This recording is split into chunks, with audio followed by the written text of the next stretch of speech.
Okay, welcome to pro football. First 50 years, where we take the past and we bring it back to life. I'm strictly talking the first 50 years here, 1920 to 1970. And especially if you're going to go back in time and check out a game from like the 1920s or 30s. I'm sure you can go online, find the box score, who won, who lost, who scored a touchdown, how far a field goal was someone kicked, where the game was played at, what the attendance was. You might find starting lineups for each team, but exactly what happened during the game. Well, thanks to all newspaper articles, we get to take a little bit of a deeper dive into each and every game during the first 50 years of professional football. Now, a little news flash here for you. Ain't no fancy videos, nothing like that. Here, all there is you and me for the next 30 to 60 minutes, so if that's all right with you, let's get it on in today's game. Two teams going in different directions in the 1959 season, but there'd be better times ahead for both of them. I will explain that in just a brief minute here. We got, hold on. Oh boy, hold on. I had it. I do apologize. Hold on. I'll get this right on. There we go. Hopefully this pops up. Yay! Popped up. Chicago Cardinals at the Philadelphia Eagles at Franklin Field, November 15th, 1959. Better times ahead for both these teams, but in this current season, it was two teams and two. The Eagles, very, very impressive season for them. 1958, they won 2 games. 1959, this season here, they won 7. So they were a +5. So you go +5 in a 12-game schedule. That's pretty doggone impressive. Not to mention the fact that in 1960, they went to 10 wins and won a whole kit and caboodle. They beat the They beat the Packers, Vince Lombardi, in the 1960 championship game, giving Vince Lombardi his only postseason loss in his illustrious coaching career. He would coach in 10 postseason games. They would go 9-1. The only loss would be his first game. The Cardinals, 1950. Thankfully, this was toward the end of the season. So the Cardinals, I'll tell you what, the season couldn't end fast enough for the Cardinals. 2 wins. They were just absolutely atrocious. You pretty much look at this lineup and you're like, oof. I mean, oh my God. There's a couple names you might know. Obviously, Dick Night Train Lane, right? They had Ollie Matson the year before. Then they traded him to the Los Angeles Rams for 752 different players. It didn't help either team. Ollie Matson had a couple good games with the Rams, but the trade really didn't help either team. I mean, both teams. This is horrible.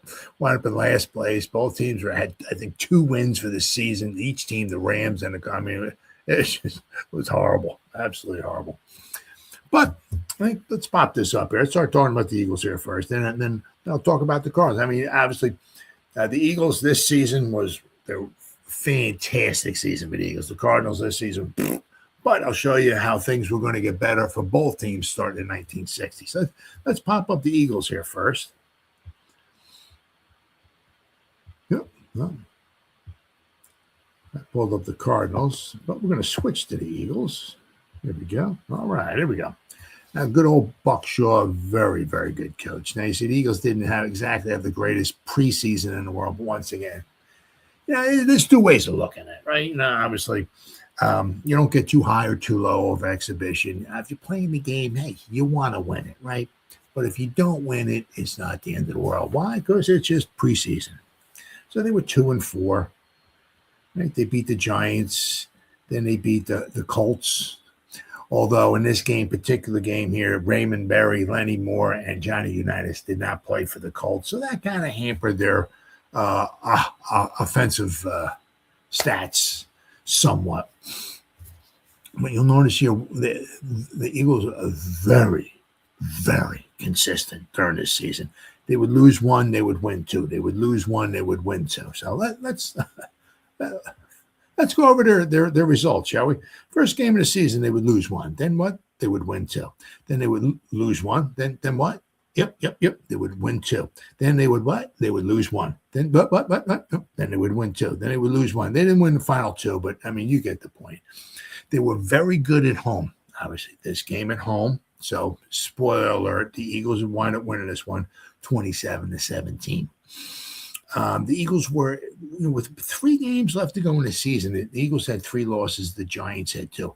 So the Eagles were still within, had a chance of at least maybe trying to tie the Giants for first place, maybe forcing a playoff game this year would go to the championship game. But the Eagles needed to pretty much, at least win 2 of their final 3, and that didn't happen. And they also had a hope that the Giants would lose at least 1 of their final 3, and that didn't happen. So the Eagles wound up with a 7-5 record, tied for second place with the Cleveland Browns. So no shame whatsoever in the Eagles season. They had a fantastic.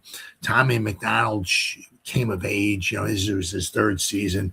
This was the first season that they used him as a starter in every game. He'd been playing with a cracked jaw since week 1 against the 49ers, and he was still catching all kinds of touchdown passes.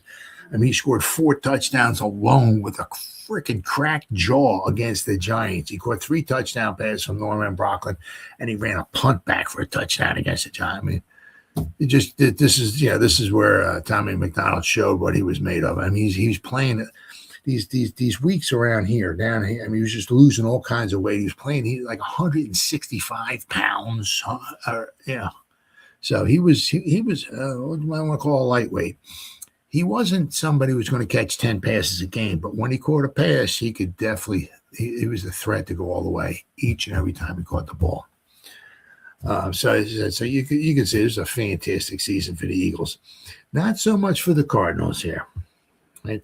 Although for the Cardinals, right? The Eagles played 6 preseason games. The Cardinals played 7, for crying out loud. One of them was against the Toronto Argonauts. Now, of course, the good chance, I don't know. I have not done a video on this game yet, although I will.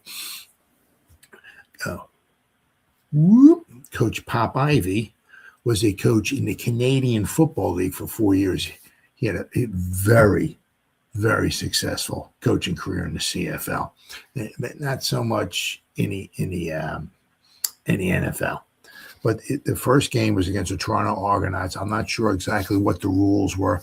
If the first half they played the NFL rules and the second half the CFL, I don't know. But they did play in Toronto, Ontario, but the Cardinals won 55-26.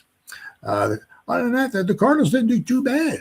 Actually, in the preseason, looks like other than the Toronto Argonaut game, they were 3-3. So very, very successful. But now, once again, that was the preseason. They actually won the first game of the season, and then after that, the final 11 games, they won 1 game. They were 1-10. You just see all the L's down here. Oh my goodness. But better times were ahead for them. They've been looking to get out of Dodge, or AKA Chicago, for quite some time. They've been playing second fiddle for the Bears for the longest time. The Bears would get the crowds, the Cardinals, although they did wind up playing, where we at here in Soldier Field. The crowd, Soldier, they got 48,000, but that was against the Bears, this game. But you see when they played in Soldier Field here, they got 23,000. They played the Browns. Right, as good as the Browns were, and they still couldn't get 20,000 people at Soldier Field. Then they played. Actually, the first game is the opening day. They actually beat the Redskins 49-21, and they didn't even have 22,000. So the following week, they were home against the Browns. The Browns are really good, so you figure it might get some. And Cleveland's not too far from Chicago. You figure, it's in that area. They might get some good fans. They couldn't get 20,000 people there.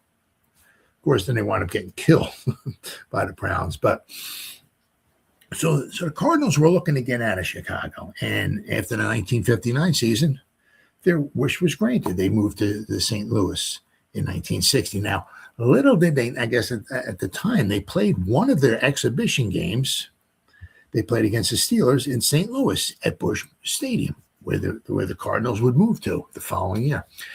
The NFL, obviously with the newly formed AFL going to start in 1960, the NFL wanted to do some expansion because the NFL did not want to just sit down and have the AFL start plopping teams in other cities, possibly that had good fan bases that would really succeed. So the NFL wanted to try to get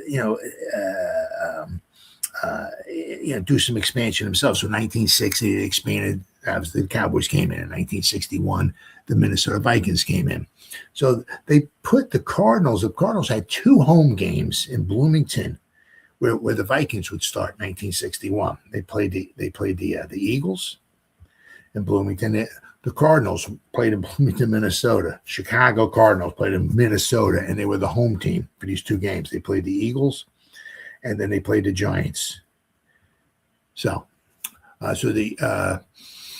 the Cardinals, maybe trying to see where maybe they might want to move, and also the NFL looking to see where it might be a viable city to expand to. So, the NFL kind of got like a little, maybe of a twofer in the 1960 season because they expanded into Dallas, which actually worked out pretty well for the NFL because the AFL put the Dallas Texans, aka the Kansas City Chiefs, in Dallas as well.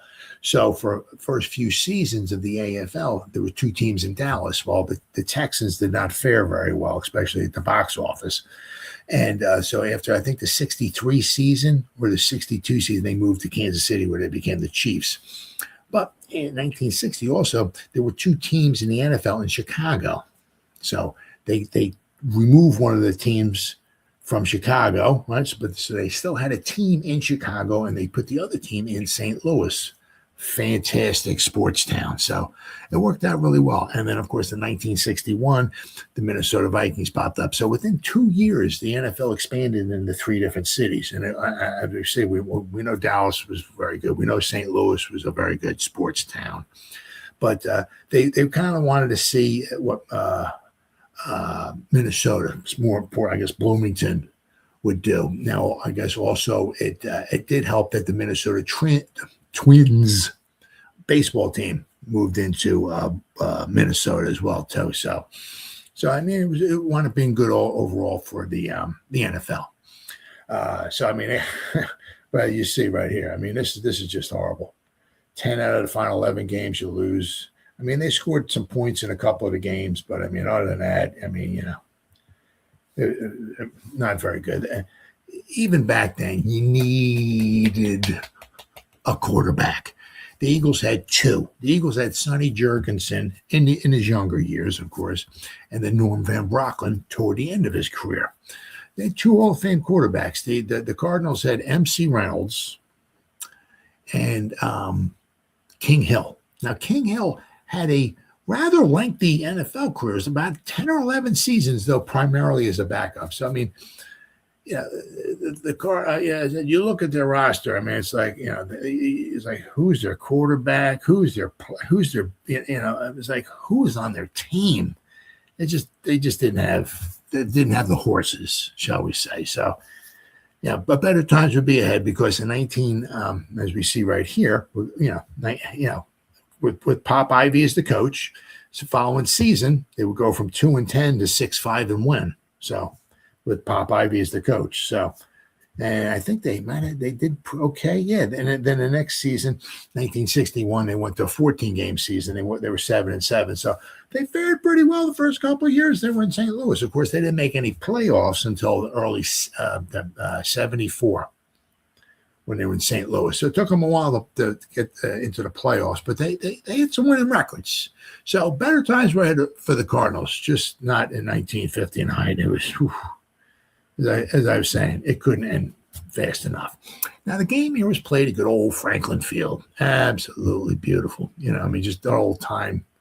Yeah, man, just beautiful, beautiful stadium, which is still around today. So let's pull up Wikipedia here. It's been around for a long time.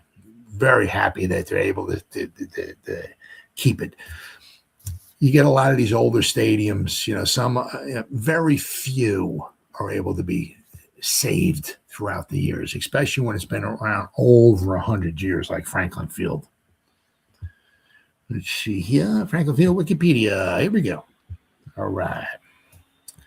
Franklin Field is a sports stadium in Philadelphia, Pennsylvania.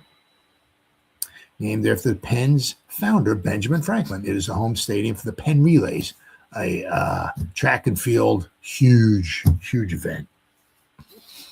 And it's the university's venue for football, track and field, and lacrosse. It's also used by Penn students for recreation, intramural, club sports, touch football, cricket. So now Franklin Field is the oldest still operating college football site in the nation, and it's just fantastic that they're able to keep it, operating over all these years. Franklin Field was the first college stadium in the United States with a scoreboard, and the second with an upper deck of seats. 1922 was the site of the first radio broadcast of a football game on WIP. And that I'm 20 minutes from Philadelphia. WIP is still around today, as well as of the first television broadcast of a football game by Philco. From 1958 to 1970, Franklin Field was the home of the Philadelphia Eagles of the National Football League. It hosted the championship game in 1960 as the Eagles beat the Packers. Now, the only game that I ever remember watching of Franklin Field was I started 1970 watching football, was the first ever Monday Night Football game for the Eagles and the Giants, because they played each other. It was in November of 1970 at Franklin Field. The Eagles would wind up winning at 123-20. But that's the only game I remember ever watching on TV that was played in Franklin Field. 1971, the Eagles moved to Veterans Stadium. Until around 1860, the grounds of what became Franklin Field served as a potter's field. Franklin Field was built for about $100,000 and dedicated on April 20th, 1895. The field supplemented and eventually replaced a venue called University Athletic Grounds. Permanent Franklin Field construction did not begin until after the turn of the century, though. Let's see. The reconstructed and expanded Franklin Field was opened on September 26, 1903.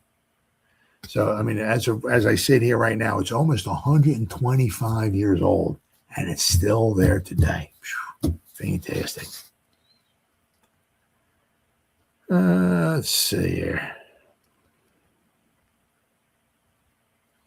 So we got, there was different parts of it. In 1960, university officials planned with the city to build a new 100,000-seat half-sunken stadium for $750,000. Let's see. Plans called for a new train station called Union Station. 5 years later, it was decided instead to expand. They tried to make a new stadium, but they just instead decided to expand Franklin Field. Now, you see right here, say, workmen laying bricks on the south wall of Franklin Field, 1922. Right here. Current stadium structure was built in the 1920s. After the original wooden bleachers were torn down. That's a fire hazard waiting to happen right there. The lower tier was erected in 1922. The old wood stands were raised immediately following the Penn Relays, and a new concrete lower tier and seating for 50,000 were built. The second tier was added in 1925. So still, the second tier was added, and that's 100 years ago. And you see right here, the Franklin Field during the 1925 Penn football game, 1925. Just beautiful, absolutely beautiful. And it's like just a big horseshoe. It holds a lot of people, but there's one end that doesn't have any seats.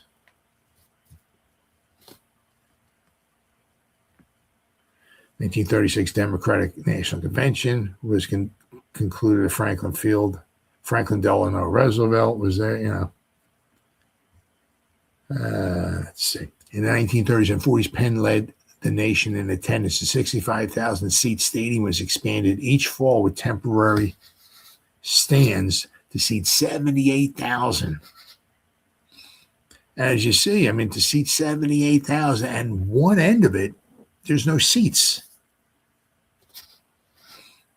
Franklin Field switched from natural grass to AstroTurf in 1969 and became the first NFL stadium with artificial turf. The Houston Oilers of the AFL had moved into the Astrodome with AstroTurf the previous season.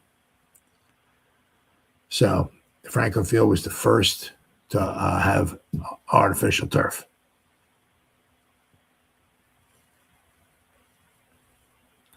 See, this is the more modern one right here. And you see like the one end here. There's no stands over here. Right? That is here. Penn hosts Harvard at Franklin Field in an undated from a book from 1905. Look at that. Whew.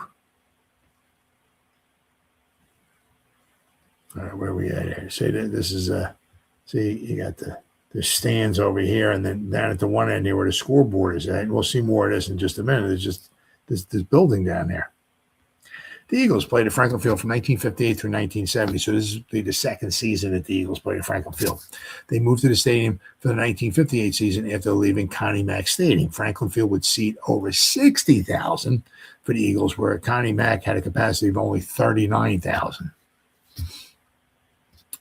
Let's see.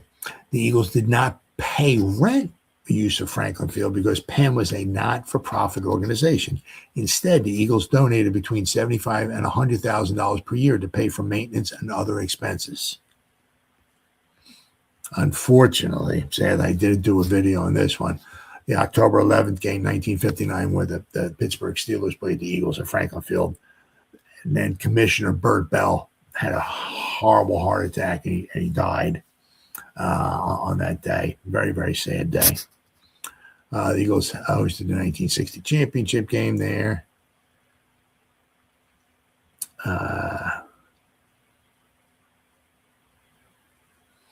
2 years earlier, the two franchises finished second to last and last in a 12-team league, the Packers and the Eagles. Both teams were horrible in 58. And to be 2 years later, both those teams go from the cellar dwellers to 2 years later, they're both in the championship game is remarkable. And, of course, the Eagles booed Santa Claus, and Howard Cosell was taken ill. He wasn't taken ill. I think he was drunk. That was the Monday Night Football game between the Giants and the Eagles in 1970. Eagles drunk during it. Yeah. He really sounded drunk. I don't know, but he sounded drunk. All right, so let's get some pictures there. All right, share the screen. Here we go. Whoop, whoop, whoop. Eagles at Franklin Field. Just a beautiful, beautiful, beautiful. Where are we at here? Oh, here we go. Is that one? No, that's not it.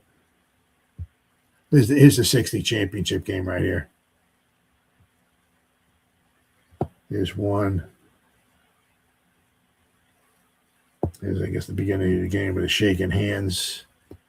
They're wishing each other the best of luck. Yeah, I hope you lose. Where is it? There's one Paul Hornung a kicking. It looks like I'm going to say a field goal. Here's look at this beautiful sideline shot. Look at this. Now, this is Sonny Jurgensen and Tommy McDonald. So if Sonny Jurgensen's on the field with Tommy McDonald coming off, that's probably after the 60 season, because Norm Van Brocklin would have been the quarterback. So it's the Eagles versus the Giants. I'm going to say it's like 61, 62, somewhere around there. Where's the one here? Beautiful, beautiful shot. I mean, it just, here we go. I mean, there you go, right? There's Tommy McDonald, Sonny Jurgensen. Just, just a uniforms, unbelievable. Absolutely beautiful. I guess I'm not going to find it. It was Paul Hornung kicking a Probably I'm going to say one. Oh, here it is right here. I mean, look, beautiful shot right here. I know there's a closer one too. Somebody zooms in a little bit closer on this one here than that. But so they're not going to find it. I guess I'm not going to find it. But you see the buildings in the backside. I mean, it held all of those people, right? And it's one part of the end. There was no fans there. There was, obviously, you guess maybe see some people down here or whatever like that. But there's no double deck or nothing. Crazy, you know. But a beautiful shot. Absolutely beautiful shot. Right there. And here we go. Here's another nice shot right here. I mean, just absolutely fantastic. Really. Another one of the more modern shots. The building down here, right? So happy that, they were able to keep it. Right? I mean, it's just beautiful. I mean, the building, just absolutely. I mean, I'm an old time fart, so please forgive me. That's just absolutely fantastic. Here this is after they scored a touchdown here in the championship game. He caught the ball. I guess it's Tommy McDonald. He caught the ball and he got pushed out of bounds. He caught the ball and he caught the ball in the corner of the end zone. And whoever the Packer was, I think, pushed him, and he wound up slipping because there was snow over here, and he wound up getting thrown in the corner. But it looks like the good police officers helped him up. Now, this one here, I don't know what. I have no idea when the hell this picture was taken. I mean, my goodness, how old was this? Whew. Yeah. But it just goes to show you how long it's been around. I don't know, Franklin Field Stadium at the University of Penn. I don't know when the heck this was either. I mean, my goodness. But you know, this is they added the upper deck or whatever it was in the 20s or whatever it was. So that was before then. So here's an high up shot right here. Another shot here. Right, got the snow around here. What do we got here? What is this here? Oh, here we go. It's just the home of the Penn Relays. So once again, absolutely beautiful. I mean, these are just fantastic. I mean, look at that color. Now these are not touched up. This is the Eagles aren't home in this one, but look at that. Look how you got actual snow on the field. I mean, the color of the jerseys, fantastic, absolutely fantastic. Now there we go. There you go, Norm Van Brocklin. This could be the 1960 season. I don't know, but anyway, nice, beautiful, beautiful, beautiful stadium. So, all right. So, what's the word on the street here? I got a couple. Now, the one thing is that unfortunately, because the Cardinals being the Cardinals, there was obviously each paper had a write up of the game, but there was, they were not acknowledged that well, shall we say? The Bears got a little more attention than the Cardinals did. And I guess, so I mean, the Bears were putting a winning team. The Bears finished 8-4.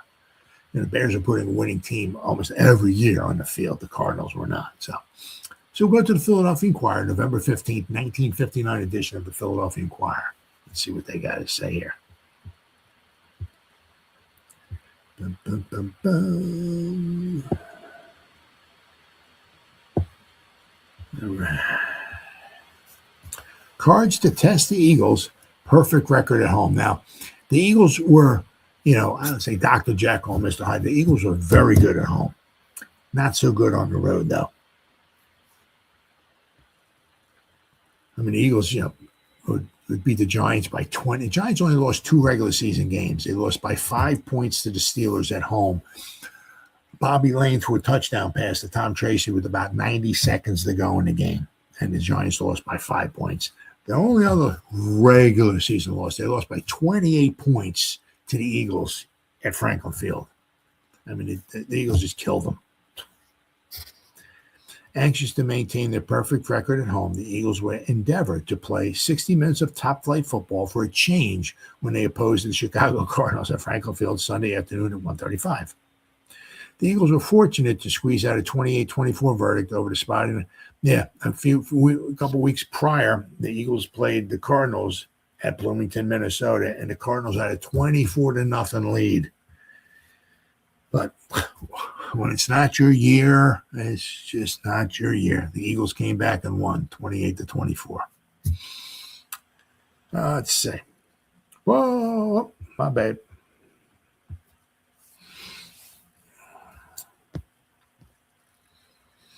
But realize it would be quite foolhardy to take such chances a second time, especially as the Philadelphians need their 5th victory and 4th in a row at home to keep alive slim title hopes. The third-place Eagles were 4-3, have a lot of respect for the Cards despite the latter's 2-5 record in last place standing. Since they last met, the Cards blasted the Steelers 40-24 and held the first-place Giants without a touchdown in a 9-3 losing battle at New York. The Eagles were aided the last time by the fact that Chicago's first two, the last time the Eagles played, the Cardinals had to put a third-string quarterback in. So,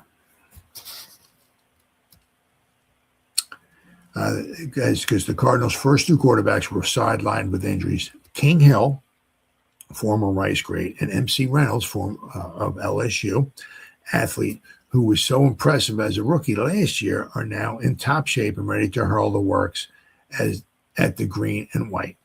The 6'3" Hill, who was the Cards' 1958 bonus draft choice, will be seen here for the first time in his key role at the throttle since he played only briefly on defense here a year ago. It's just crazy. 1 year ago he's playing defense. Now he's their starting quarterback. That's like, a year ago, Patrick Mahomes was seen in Philadelphia. He was the nickel corner, and then he subbed in at safety, and now he's their starting quarterback. It's just weird, but that's the way it was back then. John David Crow, who has become the Cards' big gun now that Ollie Matson no longer is with them, will also be playing here for the first time. Now here's a comparison up until this point in time during the year. You'll notice how many points the Cardinals have. Whoops. How many points the Eagles had, how many points the Cardinals have given up. Cardinals actually have more first downs. Cardinals actually somehow actually have wait. This might be, hold on.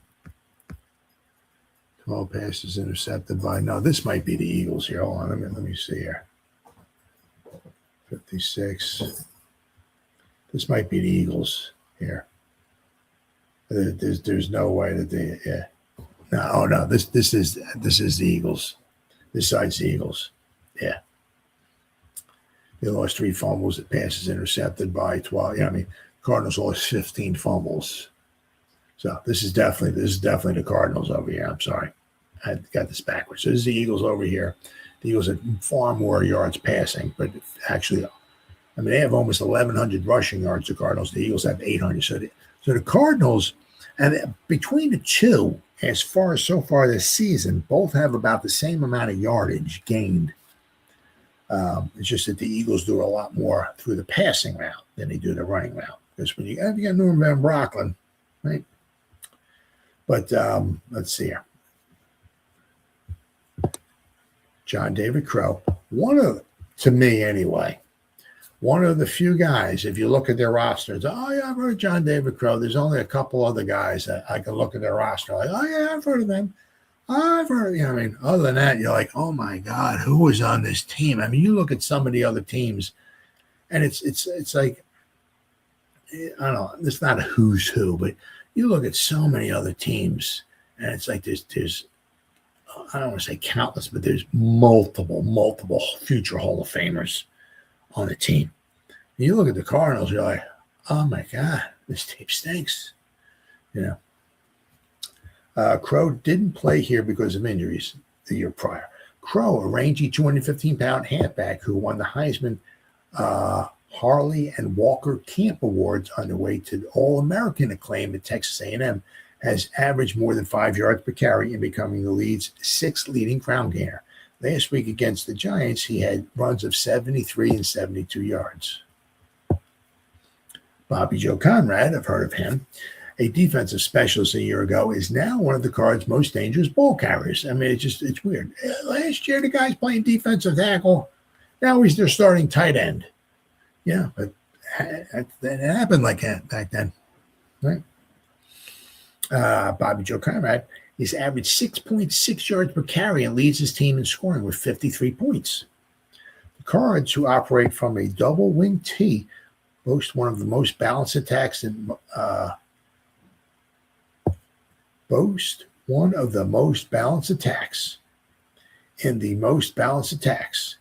league. I think it's a typo error. Having gained 1,096 yards on the ground and 1,076 in the air. One of their new pass targets is end John Tracy, a former Bridesburg Sandlotter, who will be playing before his hometown fans for the first time since achieving national fame as a pass receiver at Texas A&M.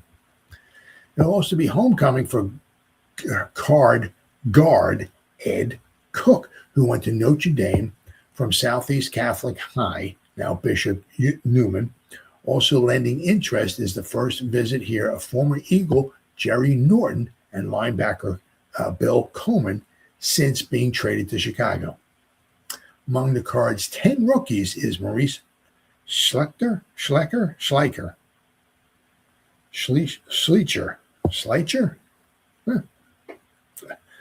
a defensive end who played on Franklin Field previously with Penn State. I think that's it for that. Let's see. But here are the players, right? Eagles in the Cards lineup. Here's the starting offensive lineup for each team. I mean, you know, when the Eagles here, Tommy McDonald, Hall of Famer, Norm Van Brocklin, Hall of Famer, Chuck Bednarik, Hall of Famer. Right? So they had some good players, really good players. There's only 36 players on the team. Unlike nowadays where you got a 53-man roster, but they only dress like 46, I think it is. So nowadays they dress 10 more guys than they did back then. And actually, I think in 58, I think it was 35 guys on the team. Now they bumped it up to 36. All right, next we got Chicago Tribune, November 15th, 1959 edition of the Chicago Tribune. Bum, bum, bum, bum. All right, where are we at here? All right.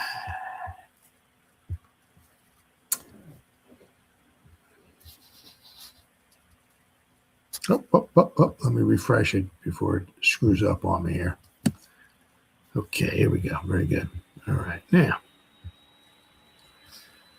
The Cards will seek revenge for their biggest embarrassment of the National Football League season Sunday in Franklin Field. The Cards will play the Philadelphia Eagles, who rallied from a 24-point deficit to humiliate the Chicagoans 28-24 3 weeks ago in Minneapolis.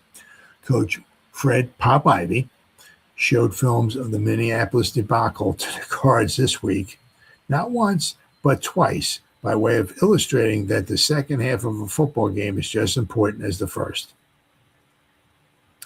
The Eagles Sunday will call on the same cast of characters which perpetrated the recent Cardinal tragedy, including that most menacing of villains, quarterback Norm Van Brocklin. Yeah, when he's on, and the thing is, like with Norm Van Brocklin, is like when he's on, whew, God bless you, God help you. But it does. I mean, he can be off in the first half, but it doesn't. There's two halves. He can be on in the first half, and maybe you might control him in the second half. But usually, one of the halves, if not two, right? But one of the halves, he's going to get you. He may not bring his team back to a victory or whatever, but one of the halves is going to catch on fire, and he's going to put up some yardage. So, as the Cardinals found out. They're up 24-0 in the third quarter, and the Eagles came back to win 28-24.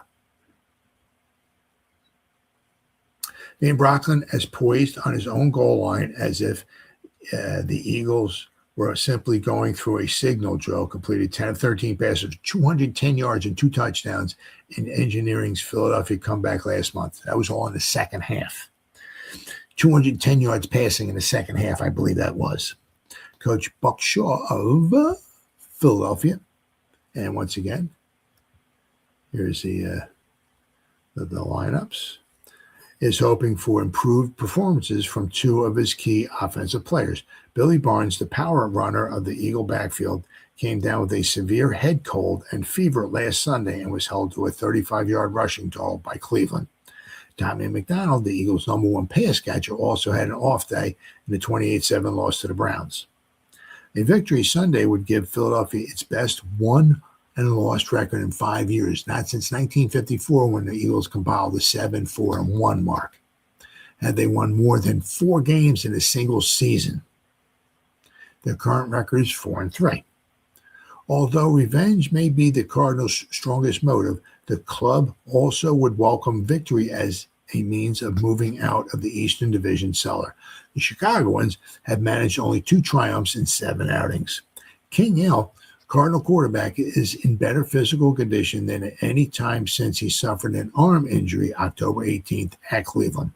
John Crow, who ran 73 yards from scrimmage and returned a punt 72 yards against New York last week Sunday, but failed to score in either case, will be at fullback for the Cards. Bobby Joe Conrad will play left half and Joe Childers right half. I think that is it for that game. Right. Then I got one more here for the Philadelphia Inquirer. It's November 14th. Let's see here. November 14th, 1959 to the Philadelphia Inquirer.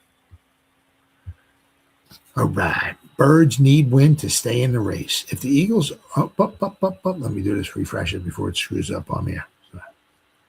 All right, here we go. The Eagles are able to score a repeat victory over the Chicago Cardinals at Franklin Field Sunday. They'll not only remain in title contention, but will be assured their best season since 1954. Not since that campaign have the green and white been able to win more than 4 games in a season. Now at 4-3 and in third place, the Eagles are favored to win their 5th at the expense of the Cardinals, last in the Eastern Division with a 2-5 log. The Eagles, who were consigned to a lowly spot in the second division by the experts before the start of the race, still have hopes of overtaking the second-place Browns or the pace-setting Giants. The Browns 5-2 meet the Redskins at Washington, and the Giants 6-1 entertain the Steelers. So the Browns would win, the Giants would lose, and the Eagles would win. So after this week was over, the Giants and the Browns were tied first place. The Eagles were 1 game back. So with 4 games left to go in the season, because they only played 12 games, the Eagles would be 5-3. The Giants were 6-2. The Browns were 6-2. The Eagles were only 1 game back. So the Eagles were, right there. But I said they were not a very good road team. Let's see. Should both of those teams be upset, it would greatly enhance the Eagles' chances of moving up. The Eagles expect anything but an easy time with the Cardinals. They needed a spectacular second-half rally to conquer the Chicago 28-24 in their first meeting in Minneapolis. Last week, the Cards held the Giants without a touchdown, only to lose 9-3. In the first Eagles engagement, the Cards were handicapped by injuries that sidelined their first 2 quarterbacks. So they took a third-string quarterback, So this time they'll be at full strength. King Hill, 1958 bonus draft choice from Rice, will be at the controls, backed up by MC Reynolds. I called him MC Hammer a couple times. John Roach, who directed the team when the 2 were injured, has returned to his normal spot with the defensive unit. So John Roach was the third-string quarterback, the emergency quarterback. He plays on defense. So that's like taking whatever. Your first 2 quarterbacks are injured. That means like taking somebody from the defense, one of your cornerbacks, and putting them in it. and ask him to get snap and throw passes. So, all right. So, what happened during the game? So, let's go to the Chicago Tribune, November 16th, 1959 edition of the Chicago Tribune.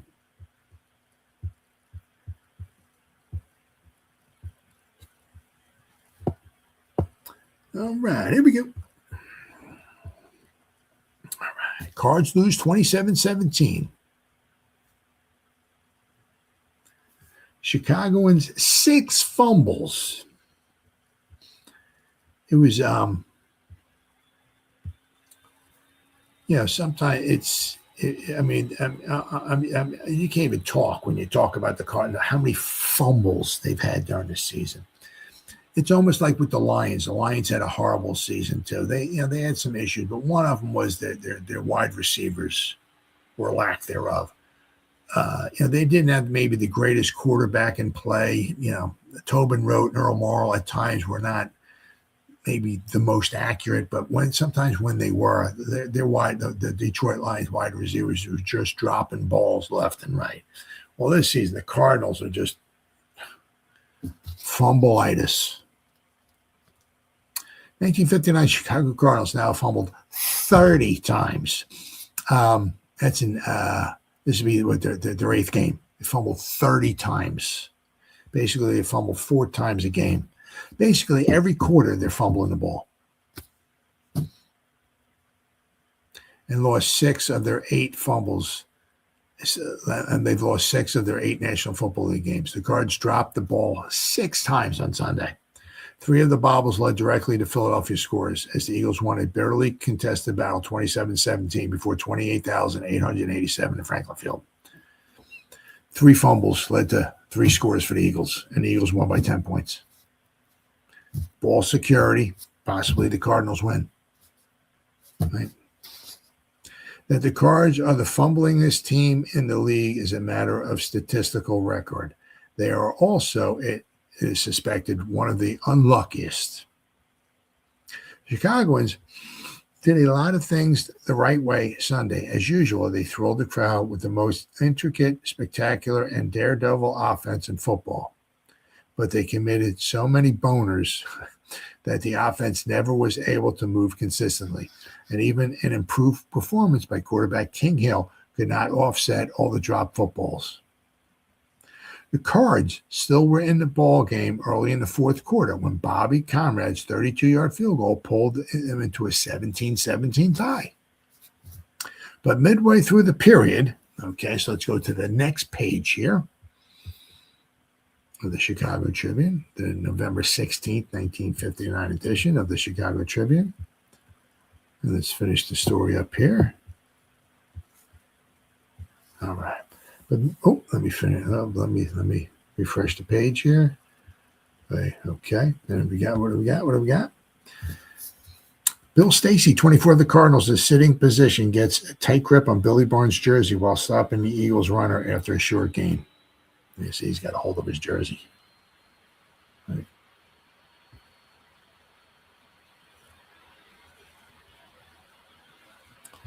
So this was the field goal that made it 17-17, but then the Eagles put up 10 points in the final 10 minutes or so of the game, whatever it was, to pull away 27-17. All right, so and we got where are we at? But midway through the period, the Eagles began a drive for the clinching touchdown. The key play in the 59-yard march was a 45-yard pass from Norm Van Brocklin to Pete Retzlaff, who outmaneuvered the Cardinals' Jimmy Hill on the Cardinals 17. 5 plays later, Clarence Peaks climaxed a tremendous individual ball-carrying performance by hurdling the center of the line from a yard out. Paige Cothran's extra point kick put the Eagles on top 24-17. Then, of course, Ken Hall, a rookie from Texas A&M, who was a surprise Cardinal backfield starter, fumbled the ensuing kickoff, and Jerry Wilson, a card cast-off, recovered for Philadelphia. Cothran again trotted onto the field and kicked a 12-yard field goal, his second of the day, to put the Eagles out of reach and bring the score to its final total with 2:15 left to play. It started as a splendid afternoon for the Cards, who tossed the ball backwards, forwards, and sideways, and skipping merrily down the field for their first touchdown. The score came on a 31-yard pass from Hill to Hall, who nimbly stepped over the prostrate form of Jimmy Carr, a former Cardinal, on the goal line. The first Cardinal fumble came early in the second quarter. Through to Woodley Lewis, who flipped back to John Crow. The big fullback lost the ball, and Tom Brookshire recovered for the Eagles. On the next play, Van Brocklin and Pete Retzlaff befuddled the Cards secondary with a 40-yard pass play for a touchdown. Leo Sugar and Mal Hammock retrieved the Cardinal lead moments later. Sugar blocked a punt by Van Brocklin, the Eagles quarterback. The Eagles' future Hall of Fame quarterback was also their punter. And Hammock fielded the ball on the bounce and returned it 17 yards to the end zone. The Eagles tied the score at 14 with 5 minutes remaining until intermission, when Billy Barnes took a Van Brocklin toss on the dead run and sped across the goal line to complete a 47-yard touchdown play. Carl Brett Schneider, Cardinal linebacker, and Bobby Walston, Philadelphia end, were ejected from the game for an altercation which followed Jimmy Hill's interception of a Van Brocklin pass just before halftime. A fumble by Bobby Conrad was recovered by Joe Robb of the Eagles on the fourth play of the third quarter. 8 plays later, Coughlin kicked a 21-yard field goal to push Philadelphia back into the lead 17-14. Then Reynolds replaced Hill at quarterback but failed to ignite a display of Cardinal fireworks. The only explosion thereafter was the gun ending the game. You see the Cardinals only had 181 net yards, no passing yards, 11 first downs. The Eagles had 370, nice mixture here. Almost 160 rushing yards, over 200 yards passing, 377 total yards. Although, one thing, Van Brocklin would get on a roll and stuff like that, but he's not gonna, for the most part, a 4-yard pass, a 3-yard pass, a 7-yard pass, a 4. He gets big ones. He had 10 completed for 218 yards. He averaged almost 22 yards of completion. He would, with Retzlaff and especially Tommy McDonald, when he completes a pass, it would go for long distances, let me tell you. Russians beat U.S. hockey team 12-3. All right, so now what do we got here? Let's go to the Philadelphia Inquirer, November 16th, 1959 edition of the Philadelphia Inquirer. So this is the Chicago version. Let's go to, I got a few Philadelphia versions here. Let's go to. One thing I love about the Philadelphia Inquirer, always has good coverage of the Philadelphia teams. And here's a touchdown right here, I do believe, right? Up. Let me refresh before it screws up on me. All right, Eagles long passes rip Cardinals, 27-17. Head down, Clarence Peaks, opposite striped shirted official. Clarence Peaks, football right here. Drives over the line to gain the yard needed for the Eagles touchdown. The score broke a 17-17 tie. The Eagles went on with 27-17 victory. Barnes and Van Brocklin watching the play. All right. And here's the game right here. Bobby Lane pass nips the Giants with about 90 seconds left. The Giants were up 9-7. Well, Bobby Lane hit Tom Tracy.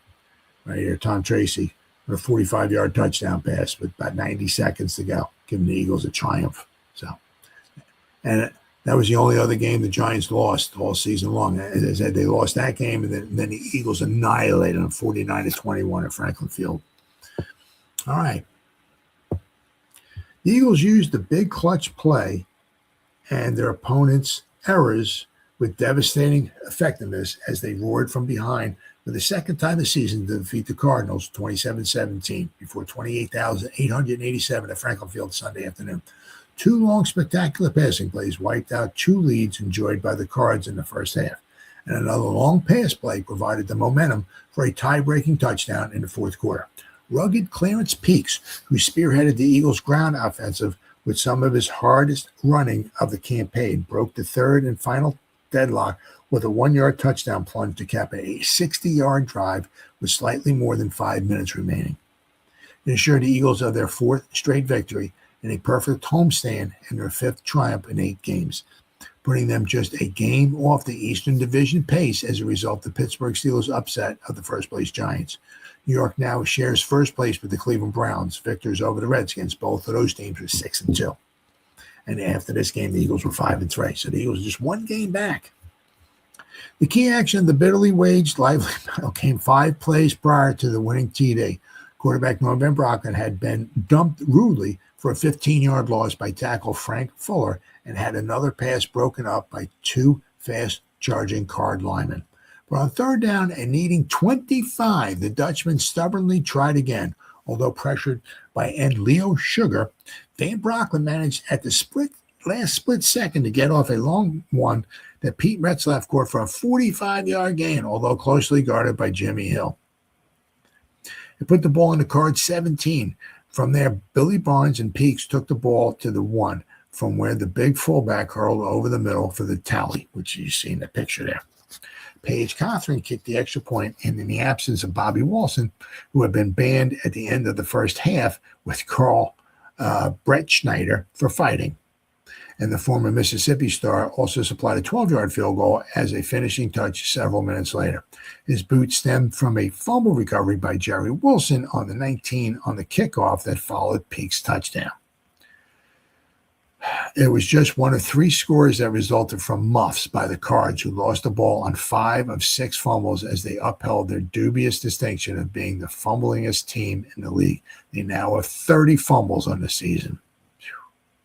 The fans could appreciate the reason for the fumbles after seeing 2, 3, and sometimes 4 Cards handle the ball in their wide-open attack from the wing tee. Savage tackling by the Eagles, especially by rookie Joe Robb, also had a lot to do with the bobbles. One of the fumbles recovered by Robb led to Cothran's kicking a field goal from the 21 early in the third quarter to give the Eagles their first lead at 17-14. Early in the second quarter, Tommy Brookshire, who played a tremendous defensive game throughout the chilly 38-degree afternoon, recovered a fumble on the Card 40. And on the very next play, Van Brocklin hit Retzlaff for a 40-yard touchdown play when defender Jimmy Hill fell down, leaving Retzlaff wide open. Retzlaff, who had 5 catches good for 137 yards in his most glittering performance of the year, caught the ball all alone inside the 20 and easily ran into the end zone. Now, Retzlaff and McDonald were phenomenal receivers, especially during this season. Tommy McDonald was, had a lot of touchdown passes. He had fewer receptions, but he would get a lot of yards. Retzlaff was more would get more receptions. He might have 6 in the game. Tommy McDonald might only get 4 or so, but sometimes McDonald would have more yards because he would get, he would have the long receptions down the field. But the score offset a first period. Let's see here. We got here. First period Card touchdown made by Ken Hall on a 31-yard pass play from King Hill. Ken Hall from King Hill. Get that? One of 2 quarterbacks employed by the visitors. But no sooner had the Eagles tied it at 7 than the Cards moved ahead again when Mal Hammock raised 17 yards with a loose ball into the end zone after Sugar blocked Van Brocklin's punt early in the second quarter. Cards had another big opportunity when Brett Schneider ran 8 yards with an Eagle fumble to the home 18 immediately after the kickoff. But the Cards were set back 15 yards on a penalty, forcing Conrad to attempt a field goal from the 33. His boot was blocked by Robb and recovered by Brookshire on the Eagle 37. This led to the Eagles' second big play, a touchdown by Barnes, who ran for most of the yards on a 47-yard swing pass play engineered by Van Brocklin at 10:21 of the second period. Since Walston made extra point placements after each score, this left the teams tied 14 at halftime as Cothran missed a field goal shot from the 44 just before the period ended. Bobby Joe Conrad tied the score at 17 with a field goal from the 32 in the first 20 seconds of the fourth quarter after Dick Lane Night Train Lane, had intercepted a long Van Brocklin pass and raised 69 thrilling yards before being tossed out on the Eagle 28 by Clarence Peaks. After that, the Eagles had all the answers. And there's the players, and once again there's the stats. Yeah, I mean, what do we got? 130. We got 181 total yards for the Cardinals. I mean, this was not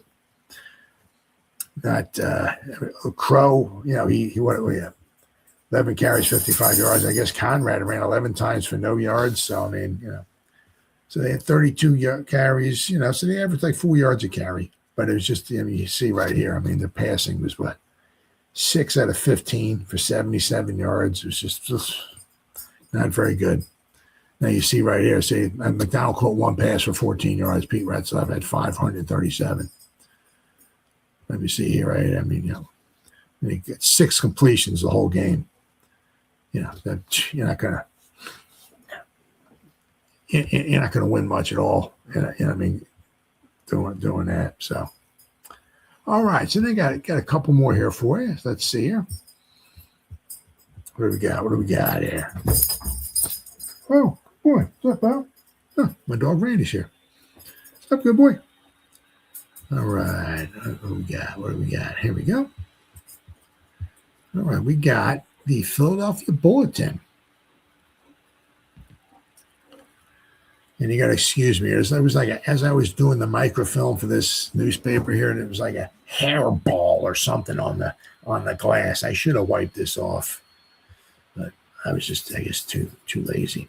Retzlaff makes a catch on the Eagles, and Pete Retzlaff latched onto a long aerial from Van Brocklin in the fourth period. It was one of the key plays of the game and covered 45 yards. Retzlaff making a catch on the Eagles 17 from where the Eagles moved. So this is where it was like, what was it? Was it like 3rd down and 24 yards to go? This is the pass play. Retzlaff caught a 45-yard pass. I mean, it's just embarrassing when it's 3rd down and almost a quarter of the field to go and they make a first down. Wow. All right, what else we got here? Chicago Cards Bill Coleman, gets grip on helmet face guard as he stops Eagles Clarence Peaks right here, right? After a 3-yard advance in the opening quarter of yesterday's NFL battle at Franklin Field. All right, Eagles are now 5-3, their best record since 1954. That is, as I said, the Philadelphia Bulletin, November 16th, 1959 edition of the Philadelphia Bulletin. But they are still looking for 2 perfect halves in a 60-minute football game. Before the clash with this sleight of hand Chicago Cardinals yesterday, Coach Buck Shaw surveyed his troops pulling on their pants lackadaisically in the Franklin Field wardrobe room and remarked, "You are the deadest bunch I've seen in 35 years of coaching. If you don't snap out of it, they'll juke you right out of the ballpark." The Cards very nearly did.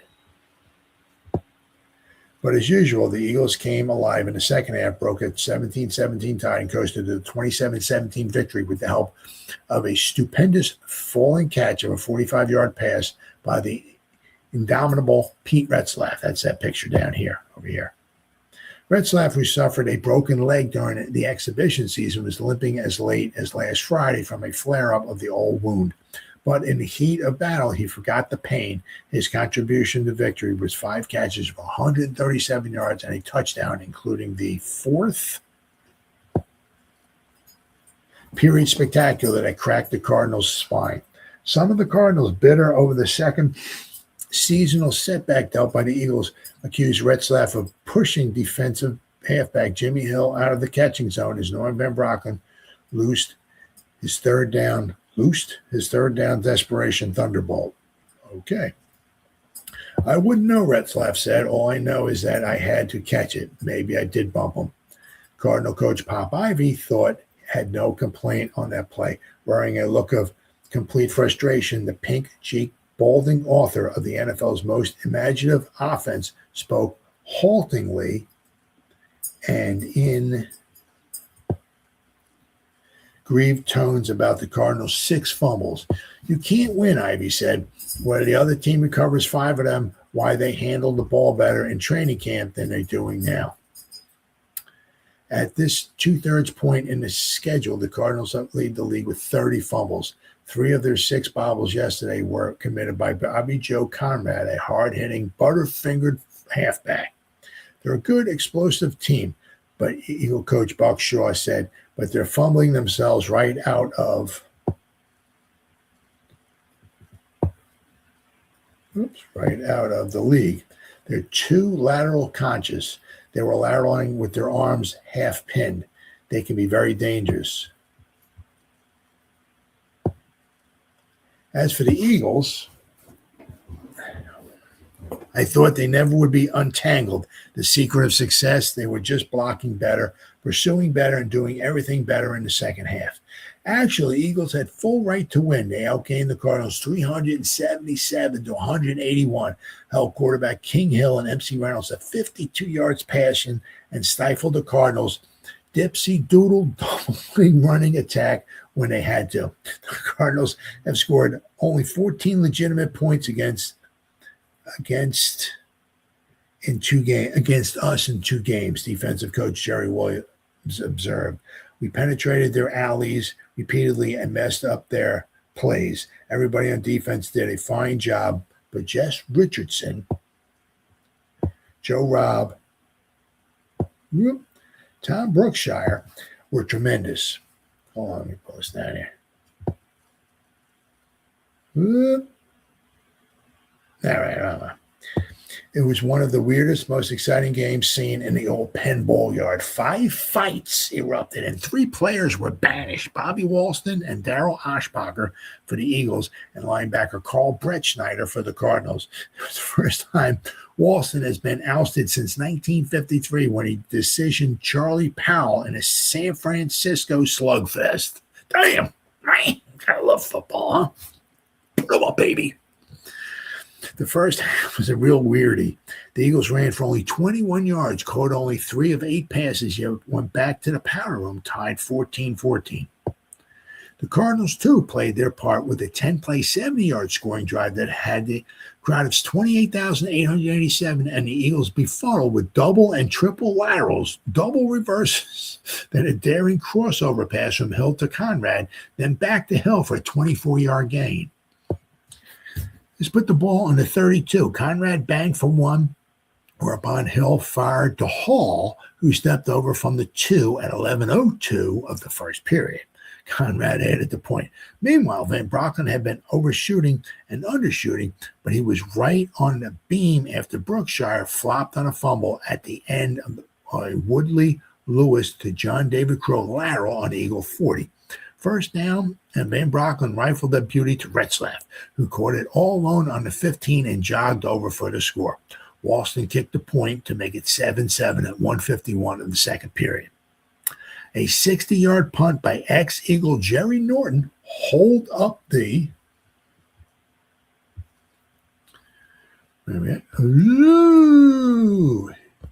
Eagles on the 6.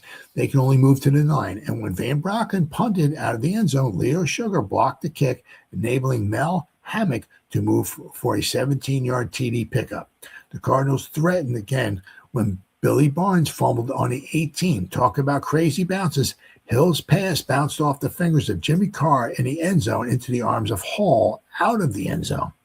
Then Conrad's field goal attempt from the 33 was blocked and recovered by Brookshire on the 38. From there, the Eagles rolled to a 14-14 tie at 10:21 of the second period. Tommy McDonald caught his only pass of the day, a 14-yarder. Clarence Peaks fumbled, and Jerry Huth recovered for an 8-yard gain on the Cardinal 47. Then, with the Cardinals giving him the grand rush, Van Brocklin flipped a swing pass to Barnes, who darted through the rest of the Cardinals for the score. The Eagles almost had another after Marion Campbell covered a Conrad fumble on the Chicago 43, but Hill intercepted a pass on the 5 as Brettschneider and Walston came up swinging with the fronting out the Eagles. Paige Cothran was short on a field goal try from the 44.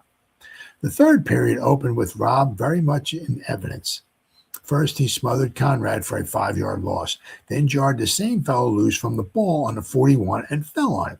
But the Eagles couldn't get past the 15, so Cothran kicked a 3-pointer from the 21 to make it 17-14.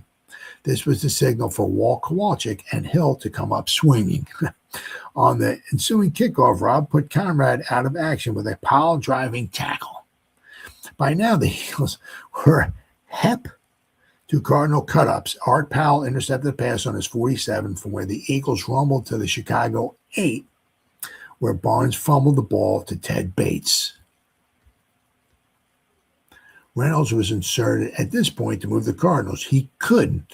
Don Owens spilled him back on the 2. McDonald ran back a punt to the 38, and with Barnes catching and running, the Eagles drove to the 13. But Dick, Night Train Lane, clutched a Van Brocklin aerial intended for McDonald on the 5 and returned it all the way back to the Eagle 29, where Peak stopped his progress. Again, Reynolds couldn't move the Cards, and Conrad had to settle for a field goal from the 32 to make it 17-17 at 20 seconds of the final period. The deadlock didn't last long, though, as Peaks, getting hotter and hotter, collaborated with Barnes for a first down on the visitors' 47. Twice in a row, Van Brocklin was spilled for big losses. Undaunted by 25 yards to go on third down, the Dutchman arched a time bomb to Retzlaff, who made a falling catch on the 17. Peaks and Barnes lugged the ball down to the 1 from where Peaks dived over. Cothran kicked the point for the exiled Walston. With 2 minutes left, Cothran made the game secure with a field goal from the 12. Jerry Wilson made it possible by recovering Hall's fumble of the kickoff on the 19, then running over. But the rule nixed this caper by the defensive team. The Eagles used 3 running backs against the Cardinals' 5. Peaks overshadowed them all. He had 84 yards on 18 carries, many of them a model of hard, determined running. Yeah, he'd say 18, 36, 70. So he averaged about 4.5 yards a carry. So very, very good. Very, very good. All right, and we got one more here. Let's see here. Birds pick a peaks to climb, and over they go. There's that same picture. Bill Stacy laying, sitting down, has a hold of his shirt.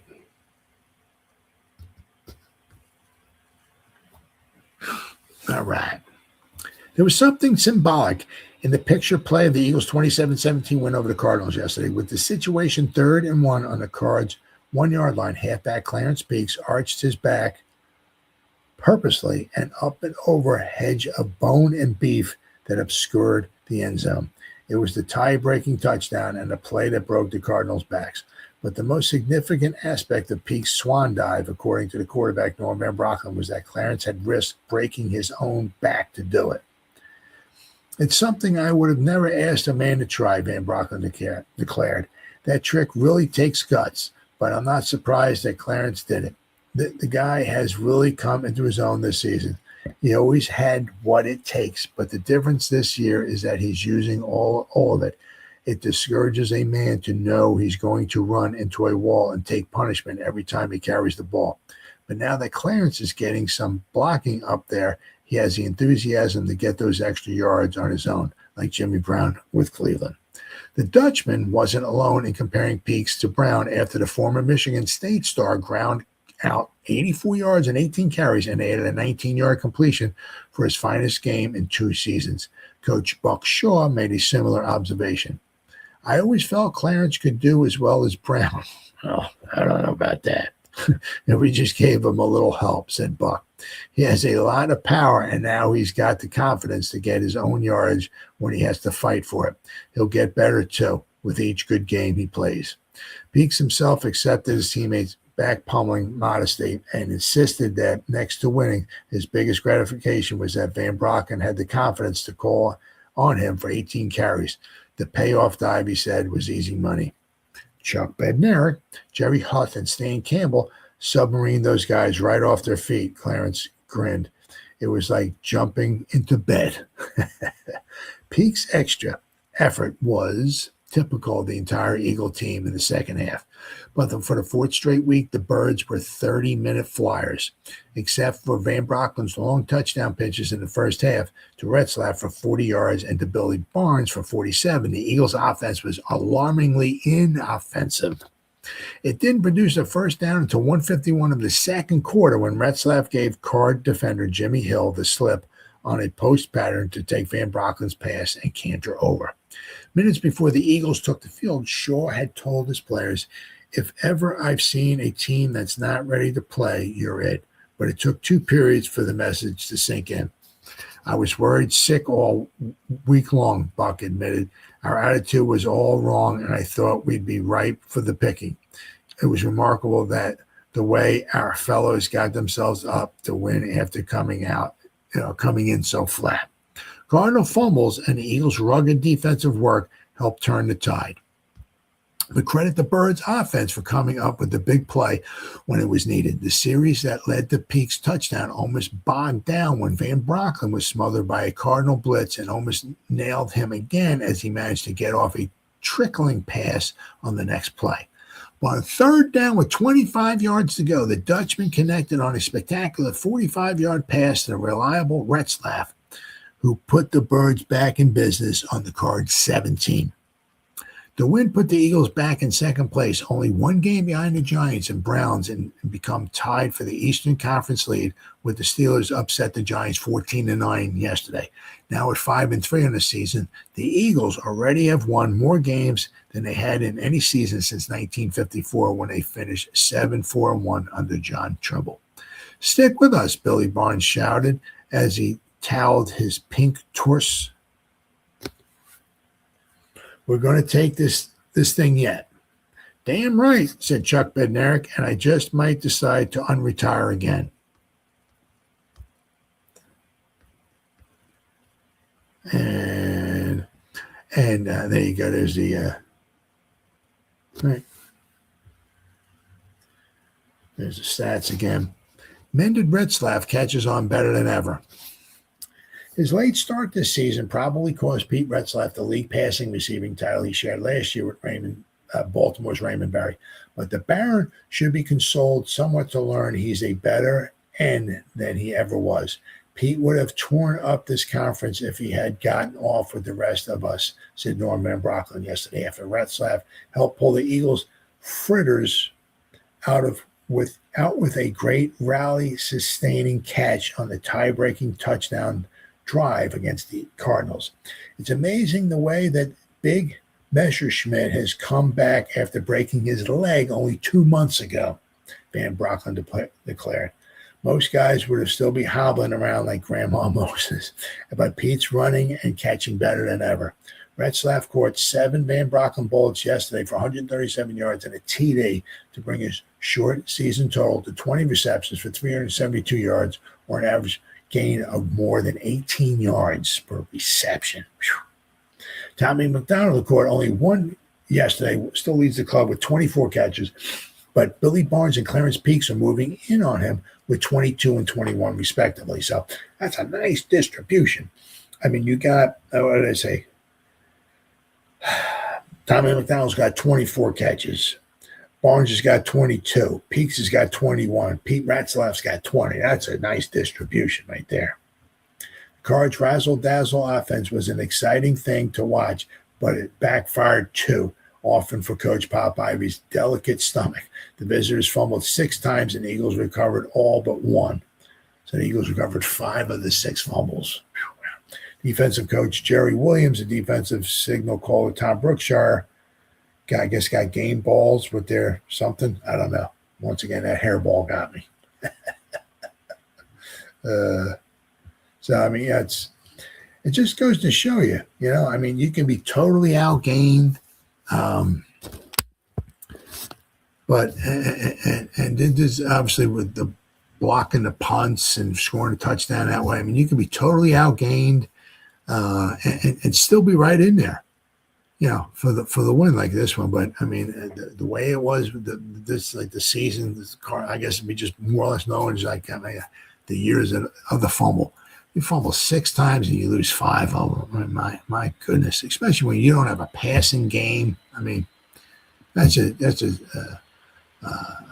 recipe for disaster right there. I mean, the Cardinals, not a very good team. And if they, obviously, if they didn't fumble so many times, I'm sure they probably would have won a couple more games, and this might have been one of them. But as the season rolled along, the Eagles would finish 7-5. They won't at this point in time, they were only one game out of first place. What they needed to do was to keep the fire going. They needed to kind of almost like win out and hope that the Giants and the Browns would both stumble, and maybe the Eagles could catch one of them and maybe tie or so, maybe go into a playoff game and see maybe they could win that to see who would go to the championship game. But it was not meant to be. The Giants would not lose another game the rest of the season. They would finish 10-2. Both the Browns and the Eagles would fumble, bumble, stumble the last few games of the season. They would both finish tied in second place, both records of 7-5. Except for the Cardinals, this season could not end fast enough. They would obviously not win another game the rest of the season. They would finish 2-10 in the cellar, but good things were to come for them. They would get out of Dodge or Chicago at the end of the season. They would move to St. Louis, and at least the next couple of seasons, they wouldn't have a losing record. So good things were to come for both these teams. For the Cardinals, they would move and put themselves in a better position to be successful instead of being a redheaded stepchild to the Chicago Bears. And for the Eagles, after this season, they would finish 10-2 in 1960 and win the whole kit and caboodle by beating Vince Lombardi's Green Bay Packers 17-13 in the 1960 NFL championship game. So great things were ahead for the Philadelphia Eagles. So that's the way it was on this date, November 15th, 1959, as the Chicago Cardinals would take on the Philadelphia Eagles at Franklin Field in pro football. First 50 years. Thanks for watching. I'll see you next time.